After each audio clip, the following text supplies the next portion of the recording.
Back in mid-January, I visited the Bunnings in Batemans Bay and had a look for bike parking and published a video on it because there was absolutely no formal bike parking anywhere near the place. Now today I went into the Bunnings in Subiaco and had a look at the bike parking there, and spoiler alert, there is in fact a bike rack near the store. Right, well, let's ride into the car park and have a look around and see how I found that bike rack. Now obviously there's the Bunnings over on the left, and like all these Bunnings, it's a fairly big store and it's got heaps and heaps of car parking. And I know that because I've been shopping here at least a dozen times, and this is the first time I've actually ridden here. Every other time I've driven here and pick up big things, pot plants and stuff like that.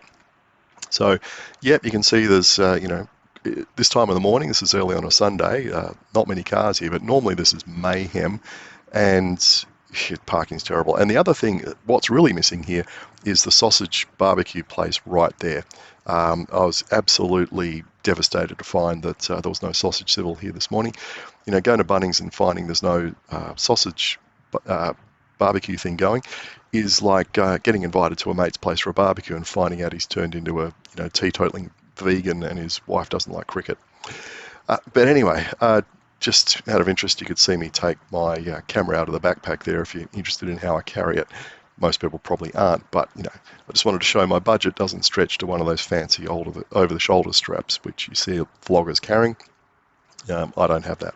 Anyway, Bunnings, here we are at the entrance, and as we go around, you can see, look, there's a whole pile of shopping trolleys right next to the entrance. Convenience, convenience, convenience, convenience. That just shows how much convenience is valued by putting or dedicating that huge space to trolleys.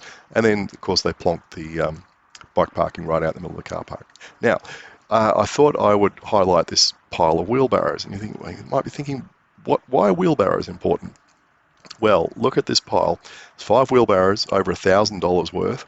And what have management done? Well, they've looped a chain around them and locked the whole lot together, and they've locked it to the sign. And why is that?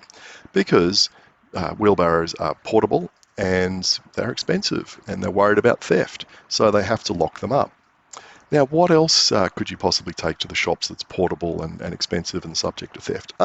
Bicycles. So, what do we want to do with bikes?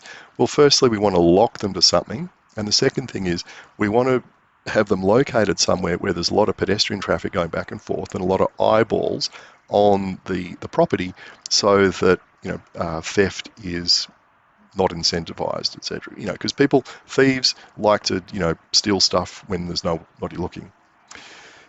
So I would put a bike rack over here somewhere for convenience and security and not leave it out there in the middle of the car park.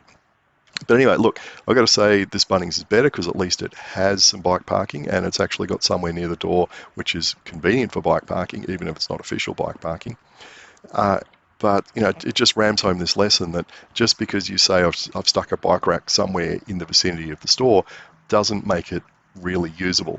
And we can see here, whilst that cyclist was offered a bike rack, they've declined to use it because a more secure and more convenient alternative is available. So when you're planning these things, you've got to get that part right. Can't just stick them down anywhere.